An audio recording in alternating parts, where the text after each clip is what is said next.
Nós estamos numa série aqui na nossa igreja, a série Reis Reformadores ou Reformadores Reais. Durante essa série em que nós estamos nos preparando para a celebração da Páscoa, nós estamos investigando e aprendendo princípios espirituais a partir da vida dos reis que foram reis bons em Judá durante o chamado período do reino dividido, durante o período mais difícil da história de Israel, quando todos os seus governantes, todos os seus líderes, eles decidiram voltar-se contra o Senhor. 5 homens, 5 reis na história da nação decidiram honrar ao Senhor. 5 destes reis, como você sabe muito bem, a partir de Salomão, o filho de Salomão, Roboão, foi responsável por uma divisão no reino. Foi responsável por uma divisão da nação de Israel. 2 reinos menores foram constituídos: o reino do norte e o reino do sul, ou o reino de Israel no norte, cuja capital era Samaria, e o reino do sul, que era Judá, e a capital era Jerusalém.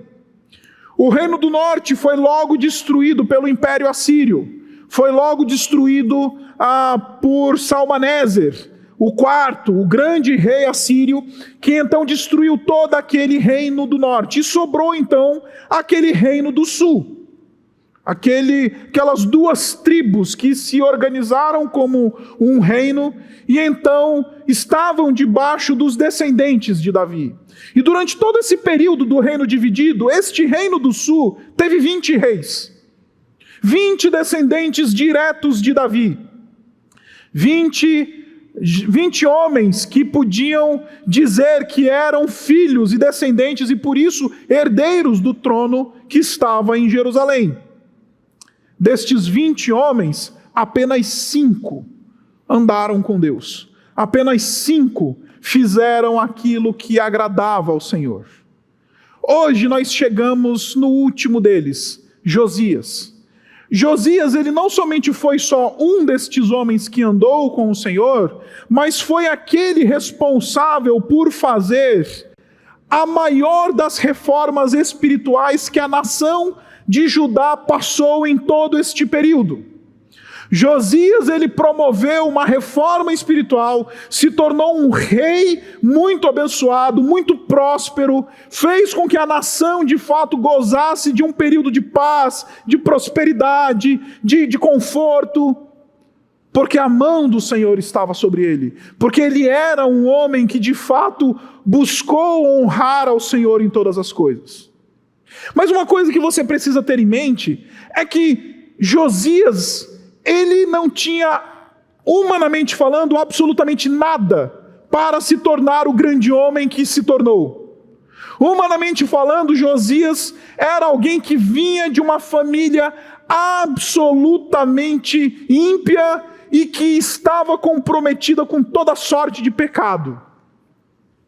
O pai desse Josias, se você der uma volta um pouquinho antes nos capítulos anteriores aqui de 2 Reis capítulo 22, você vai descobrir que o pai de Josias foi um rei chamado Amon. Este Amon, ele era um rei tão ruim e tão ímpio que os seus próprios súditos, eles decidiram conspirar contra a vida dele e o mataram. Porque este homem era um homem ruim, e não somente ruim, ele não tinha nenhuma capacidade administrativa. Não bastava ser só ímpio, não bastava ser só alguém que andava longe do Senhor. Nem para ser rei este homem prestava. 0 habilidade administrativa, 0 capacidade de liderança. A tal ponto que os seus súditos conspiraram contra ele e o mataram. Este foi o pai de Josias. O vovô do Josias foi um rei chamado Manassés. Este Manassés, ele se tornou aquilo que nós chamamos de o paradigma da iniquidade em Israel. Se tornou o pior dos reis, não de Israel, de Judá, do reino do sul. Este homem, ele era ímpio de tudo, absolutamente perverso.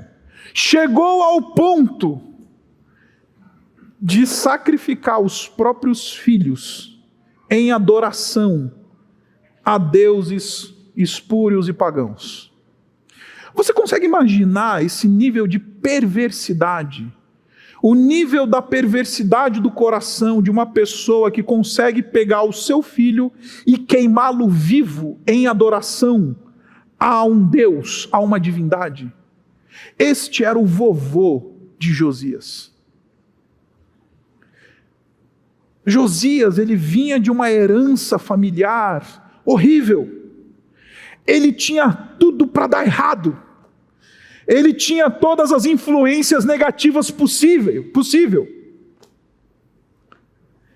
E ele, então, decidiu, de maneira extremamente surpreendente, quebrar este paradigma maldito e andar com o Senhor, e andar com Deus, e se tornar este grande rei, talvez o maior dos reis do período do reino dividido. Agora, a pergunta que se levanta é: o que faz um homem que tem este passado, esta história, que tem tudo para dar errado, se tornar este grande rei?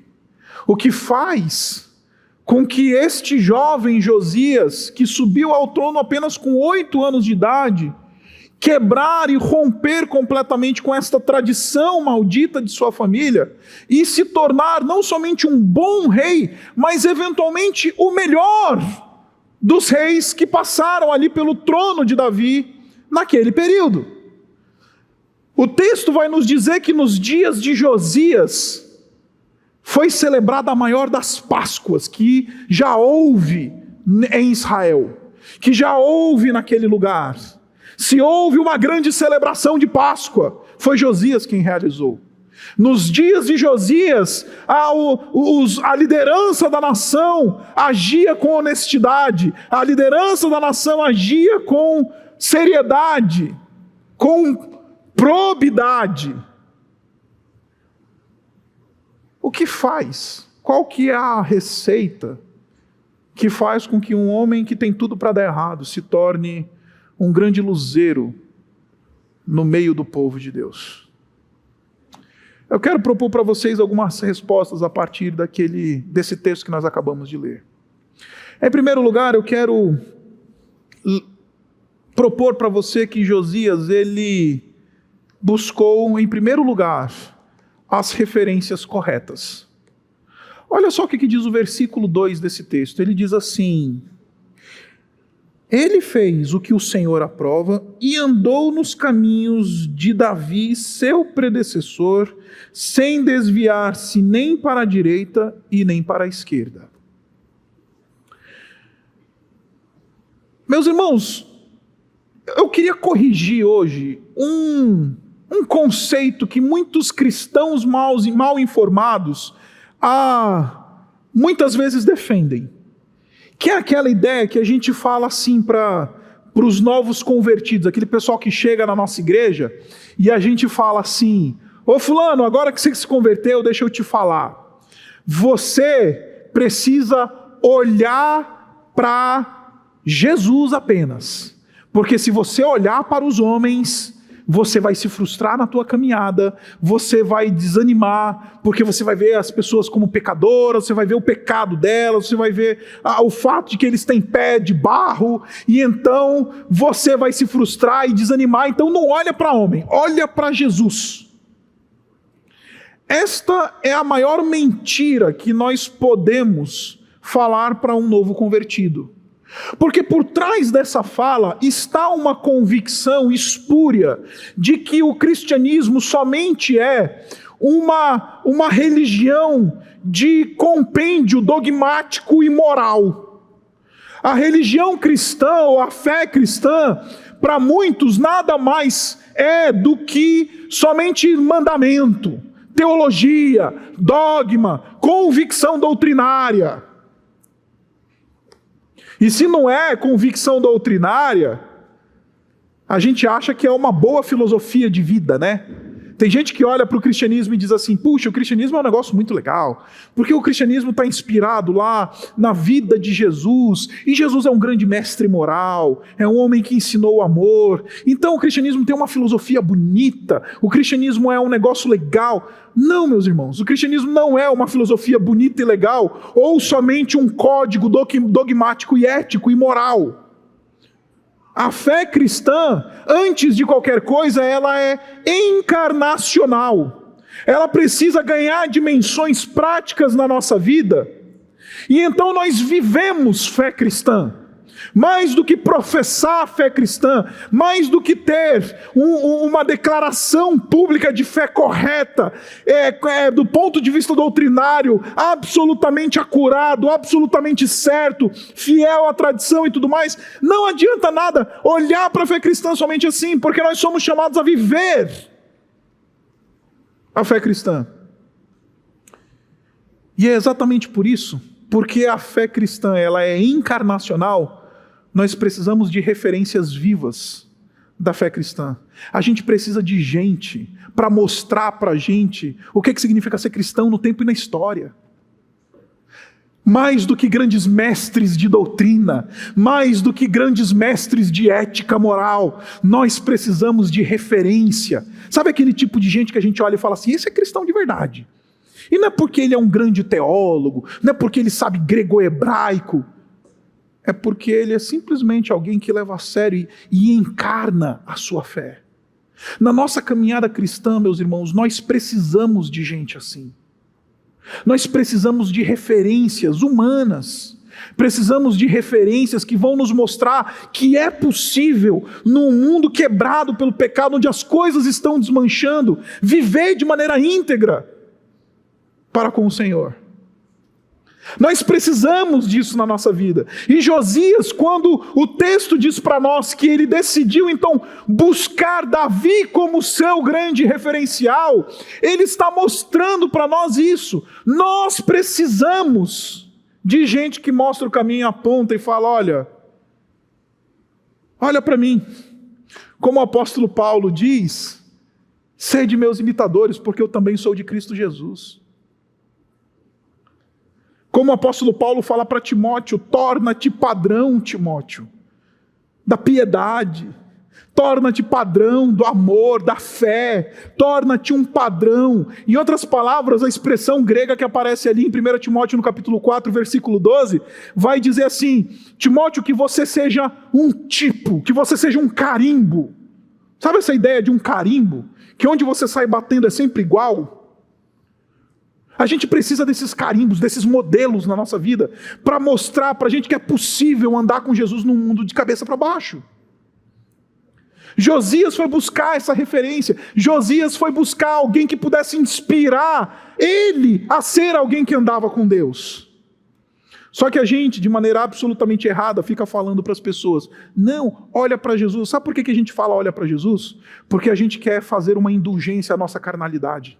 A gente quer fazer uma indulgência à nossa falta de caráter. A gente quer fazer uma indulgência ao fato de que nós não somos padrão para ninguém. Aí a gente diz, não, olha para Jesus. Mas nós somos chamados não somente para buscar essas referências, mas também para ser essas referências.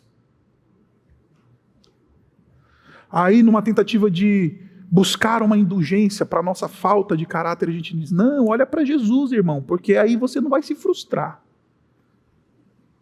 Sede meus imitadores, porque eu também sou de Cristo Jesus. Nós precisamos sim, meus irmãos, de gente que mostra para a gente na caminhada que é possível andar com Deus, na vida real, no chão da terra, na poeira da vida, na poluição do busão, no metrô, lá no e-mail corporativo. A gente precisa de gente no tempo e no espaço, que nos inspiram a andar com Deus. O segredo deste jovem rei, que fez este jovem rei se tornar o grande homem que ele foi, é porque ele tinha escolhido bem os seus referenciais de caminhada cristã.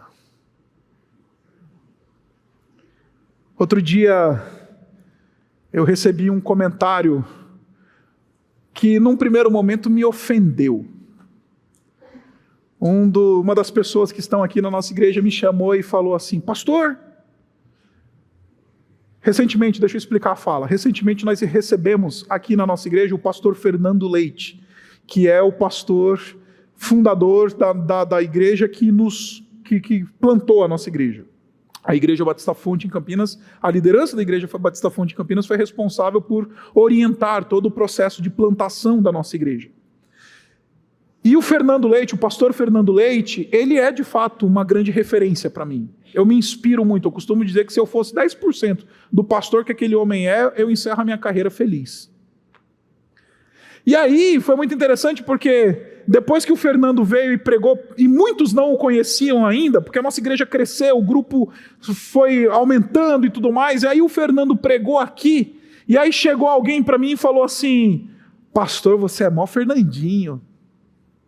Você é todo Fernandinho, você é igualzinho o Fernando, você prega igual o Fernando, o teu estilo de liderança é parecido com o dele.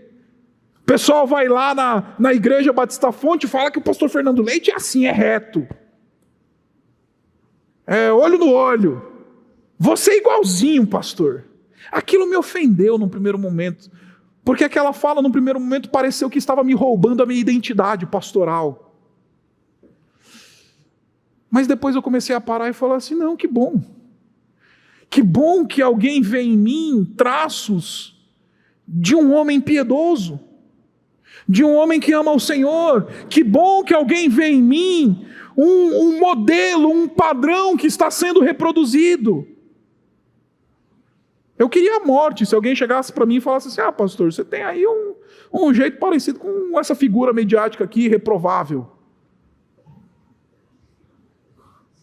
Nós precisamos desses homens e dessas mulheres, meus irmãos, na nossa vida, que nos inspiram, que nos ajudam a caminhar a vida cristã, que provam que a fé cristã não é só de ideia, não é só doutrina, não é só teologia. Ela tem uma dimensão prática, encarnacional, e é possível andar com Deus num mundo fraturado pelo pecado. Josias se torna o grande homem, porque ele volta 400 anos. E ele fala: minha referência será o grande rei Davi. Se teve um grande rei nessa nação, se teve um homem que pode ser imitado, é este daí. Josias está 400 anos na frente de Davi. Ele voltou, foi estudar a história do seu predecessor, foi aprender com as crônicas dos reis, com a história da narração da vida dos reis. E por causa disso, se tornou um grande homem. Se tornou uma pessoa fiel ao Senhor. Como precisamos de referenciais. Quem são os teus referenciais? Quem são as pessoas que inspiram você a andar perto de Deus? Quem são as pessoas que ajudam você a ser um cristão melhor, a ser um marido melhor, ser uma esposa melhor, ser um filho melhor, ser um profissional melhor? Quem são as pessoas que você toma como modelo e padrão para a tua vida? Josias só foi o que foi, porque ele encontrou um grande padrão e um grande modelo. Inspire-se sim, honre essas pessoas na tua vida, porque isso vai fazer uma grande diferença. Logo em seguida o texto fala para nós que Josias, quando ele tinha 26 anos de idade, ele então começou a promover um processo de reforma no templo de Jerusalém.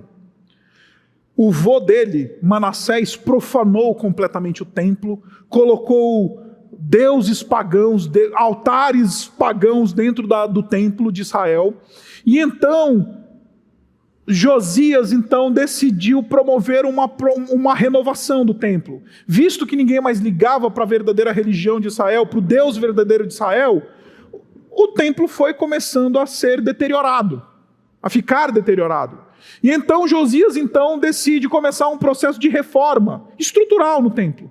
E enquanto eles estavam reformando estruturalmente o templo,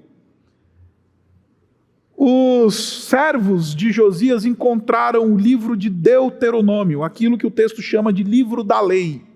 Encontraram o livro de Deuteronômio. Você consegue imaginar que a impiedade daquela nação, ela era tamanha, que o povo Tinha esquecido o livro de Deuteronômio lá no meio da reforma. A Bíblia, deixou lá, pegando poeira. Aí de repente vem o secretário e fala: ô seu rei, deixa eu falar uma coisa para você. O sacerdote mandou me comunicar, inclusive botou aqui na minha mão, um livro que foi encontrado lá na reforma, lá o pessoal no multirão, sabe esses multirão que a gente faz na igreja? Ó, irmãos, vem cá pintar aqui o negócio lá, o jardim, e etc e tal, e não sei o quê. Aí a gente faz multirão na igreja. O pessoal estava fazendo multirão de reforma lá no templo, e encontraram o livro da lei empoeirado, desprezado. Aí o Josias fala: então lê para mim o que está escrito nesse livro aí. O versículo 11 diz para nós, olhe comigo: assim que o rei ouviu as palavras do livro da lei, rasgou as vestes. Isso eu quero chamar de sensibilidade espiritual. Josias rasgou as vestes. O ato de rasgar as vestes na antiguidade era uma manifestação pública de luto. Luto. Em outras palavras, quando Josias ouve a voz do secretário lendo o livro, lendo a Bíblia, este homem vai para o luto. Por quê? Porque ele percebe que aquilo que a nação está vivendo está completamente fora daquilo que a palavra de Deus prescrevia. E ele entra num luto profundo, ele fica entristecido, magoado, ele se contorce dentro de si porque percebe que a nação se perdeu. Josias demonstra um coração rasgado, porque as vestes rasgadas aqui são somente um simbolismo para um coração rasgado e sensível à voz de Deus. Um coração que ouve a voz do Senhor, um coração que decide permitir que Deus fale de maneira profunda e nos confronte, nos coloque em xeque. Meus irmãos, deixa eu falar uma coisa aqui. Quando Josias faz isso, ele está se colocando como culpado, porque de fato, ele era grandemente responsável pelo nível de espiritualidade que o povo debaixo dele estava vivendo. Então quando ele rasga as vestes, ele está reconhecendo que também ele está falhando. Ele está se colocando em xeque. E eu não sei se você já percebeu, mas a gente é aquele tipo de gente que gosta de racionalizar as nossas responsabilidades e a nossa falta de compromisso ou os nossos próprios pecados. Josias está rasgando a sua veste, está dizendo: eu sou responsável por essa situação, é culpa minha também isso. Ele não fica racionalizando que nem os crentes de hoje: não pastor, mas é que aquela secretária lá ficava me chavecando todo dia, pastor. Aí é culpa da secretária, que ele dormiu com a secretária. Pastor, não, mas veja bem, aquele negócio lá que fizeram, isso não é culpa minha não, é aquela minha sogra lá, Jezabel. Porque o meu cunhado, pastor, você não sabe. Pastor, meu marido.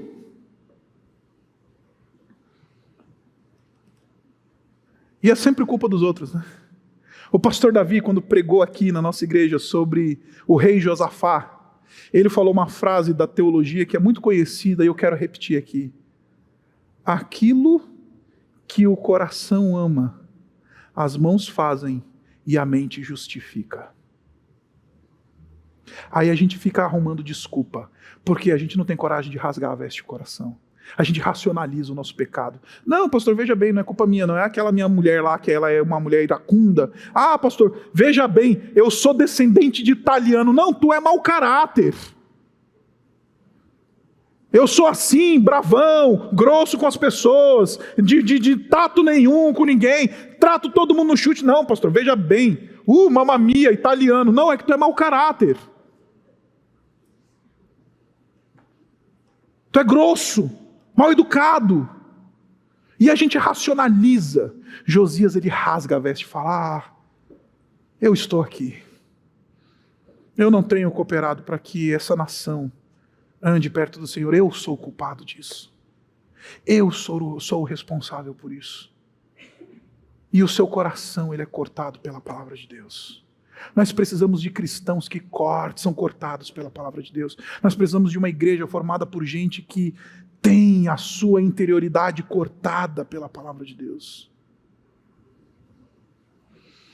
Josias se torna um grande homem, não somente porque encontrou as referências corretas para se inspirar na sua caminhada, mas também porque ele era um homem que tinha uma sensibilidade espiritual. E ele sabia reconhecer as suas mazelas e ouvia com diligência a palavra de Deus. Depois disso, Josias demonstra ser um homem que tem discernimento espiritual. Olha comigo o versículo 13. O versículo 13 diz assim: depois que ele ouviu, depois que ele rasga as vestes, ele dá uma ordem. Ele dá uma ordem aos seus súditos, e ele diz assim: vão consultar o Senhor por mim, pelo povo e por todo o Judá, acerca do que está neste livro que foi encontrado. Aí olha só, ele vai ler a situação da realidade a partir da palavra de Deus. Ele diz assim: a ira do Senhor contra nós deve ser grande, pois os nossos antepassados não obedeceram às palavras deste livro, e nem agiram de acordo com tudo que está escrito a nosso respeito. Em outras palavras, ele está interpretando agora a realidade, não a partir da sua conveniência, mas a partir da palavra de Deus. Isso nós chamamos de discernimento espiritual. Ele decidiu agora interpretar a sua cultura, interpretar o seu momento, interpretar a sua realidade, não a partir das suas opiniões, mas a partir do que Deus diz. Aí aquele negócio que a gente chama de poliamor, a Bíblia chama de adultério mesmo, a gente tem que chamar de adultério. Deu para entender? Aí aquele mau caratismo, que a gente chama de jeitinho brasileiro, a Bíblia chama de mau caratismo, de falta de caráter, de espírito dobre, de língua mentirosa. E aí então, o Josias ele começa a interpretar, passa a interpretar a realidade com a palavra de Deus, e muitas coisas que antes aos seus olhos eram ok, não, beleza, tranquilo, começaram a se tornar coisas que precisam ser tratadas, começaram a se tornar coisas que precisam ser modificadas na sua vida, no seu reino. E meus irmãos, como a gente começa a interpretar a realidade a partir da nossa conveniência, e a gente deixa passar um monte de coisa, a gente começa a tratar como normal coisas que a palavra de Deus condena, ou coisas que a palavra de Deus chama de pecado, ou coisas que eventualmente não são aceitáveis ao Senhor, e a gente fala, não, normal, nossa cultura hoje, pastor. Josias ele começa a interpretar a situação da nação à luz da palavra de Deus, porque meus irmãos, crente interpreta a realidade com a palavra de Deus, não é a realidade que interpreta a palavra de Deus, é o contrário. É o contrário. Aí a gente chama pecado de pecado. A gente começa a se colocar, como eu acabei de falar para você, em xeque. Por quê? Porque um monte de coisa que antes a gente tolerava na gente, nos nossos filhos, na nossa família, na nossa empresa, na nossa carreira, seja lá o que for, a gente começa a ver que isso não é a coisa que agrada ao Senhor.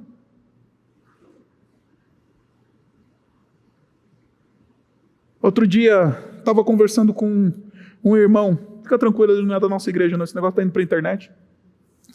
Então, um irmão que me procurou e falou assim, pastor, preciso de uma ajuda sua aí para compreender algumas coisas que estão acontecendo aqui na minha carreira. Ok.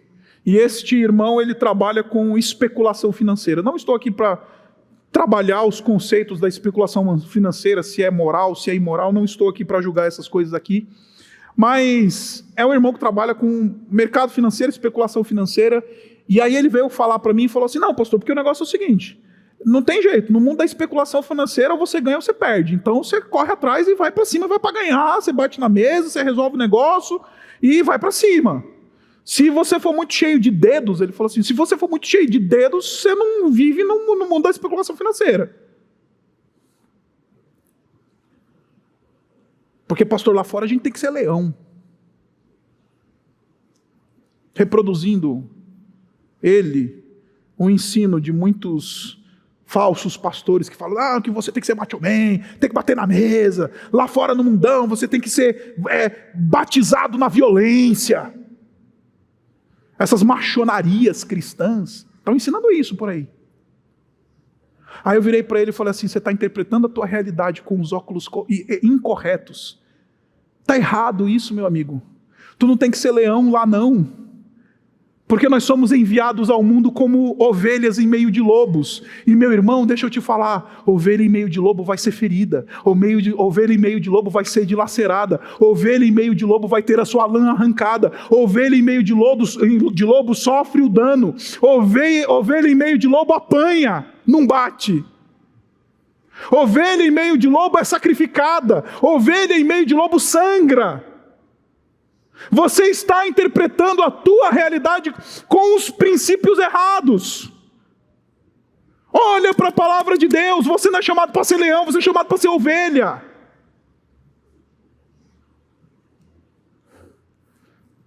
Deus não te chamou para ganhar dinheiro às custas da perda dos outros. Deus te chamou para assumir o dano. Deus te chamou para o sacrifício. Para de interpretar a tua realidade a partir das tuas conveniências e começa a olhar para a palavra de Deus como os óculos que vão te ajudar a interpretar a vida. Josias se tornou um grande homem, porque ele não somente era um homem que tinha boas referências, não somente era um homem que tinha um coração cortado para a palavra de Deus, mas porque ele interpretava a sua cultura, o seu momento, a sua realidade, a sua nação, a partir do que a palavra de Deus dizia. Aí quando a gente faz isso, um monte de coisa que a gente acha normal vai deixar de ser normal. É imoral que nossas empregadas passem anos, 10, 15, 20 anos servindo as nossas casas e elas continuem sendo as nossas empregadas. É imoral. É imoral. Deus não aceita isso. Eu estou falando isso mesmo para mim e para você. Aí coisas que a gente julga normal, não é normal. Aí a palavra de Deus vem e fala assim, não, muda a lente de como você interpreta a tua realidade. Eu estou falando isso para vocês, porque antes do meu pai falecer, eu tive uma briga com ele sobre isso. Meu pai me chama, tinha voltado para Boa Vista em Roraima, e falou, não, a gente vai contratar aqui a moça que tinha já trabalhado para nós anos, na época da minha juventude e tudo mais. E ela tinha sido nossa empregada doméstica naqueles anos em que nós vivemos em Boa Vista em Roraima, e meu pai voltou depois de mais de 20 anos para lá, para começar um novo ministério. Ele falou, não filho, aqui a gente vai se resolver, a gente vai contratar a Ireneide de novo. Aí eu, como é que é, pai? Eu falei, a gente vai contratar a Ireneide. Falei, quer dizer que a Ireneide passou 15 anos trabalhando para a gente não fez absolutamente nada para que ela deixasse de ser uma empregada doméstica? E tu está querendo contratar ela de novo para botar ela como tua empregada doméstica? É isso mesmo? E meus irmãos, não estou dizendo que é errado ser empregada doméstica. Eu estou dizendo que na casa de um cristão não pode acontecer esse tipo de coisa sem que um cristão seja generoso com aquele que serve a sua casa. Aí meu pai falou, não, veja bem, é normal. Eu falei, não, isso não é normal não. Coisas que acontecem debaixo do nosso nariz, a gente trata como normal, porque a gente não mais interpreta a realidade com os óculos da palavra de Deus. Aí então Josias ele vai receber más notícias. Ele manda então esses seus súditos consultarem a mulher do Senhor, a profetisa Ulda, sobre aquilo que ele tinha lido, sobre a situação da nação. E Ulda, então, a profetisa Ulda, então ela dá um veredito bem difícil. Ela diz, rei, deixa eu te falar, você vai escapar de ver o que vai acontecer, a desgraceira que Deus vai mandar por causa da idolatria dessa nação. Mas deixa eu te falar, Deus vai julgar essa nação. Vai vir caos, vai vir destruição. Deus vai julgar este povo. E aí então eu quero propor para você que Josias então ele entra num dilema que todo cristão entra, que é o dilema de enfrentar o problema do mal. Como é que Josias lida com o problema do mal? Como é que Josias lida com o pecado da sua nação e com a informação que ele recebeu da profetisa de que a nação seria julgada, iria receber juízo? Isso aconteceu em 586 a.C. Nabucodonosor, então príncipe herdeiro do reino da Babilônia, entrou em Jerusalém e botou ela no chão.